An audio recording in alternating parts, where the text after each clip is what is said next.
Hey guys, in this video I'm going to be answering the question if you can withdraw money or coins in the ZeeTok app. If you find this video helpful, please consider to like this video and subscribe to my channel.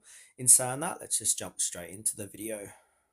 Alright, I'm inside my profile here and we can get coins by completing tasks in the task center here. So this is how you get coins.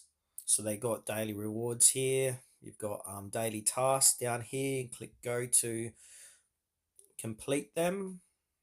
You can also get coins by inviting friends. So if you click on invite friends, you will get coins. And here's when you click on invite friends, you're going to have an invitation code. Click on copy and send that to your friends and family. And while you're here, you'll be able to see your total amount of coins on the bottom left here. So I've got 0 coins at this point in time. This is just for a demonstration.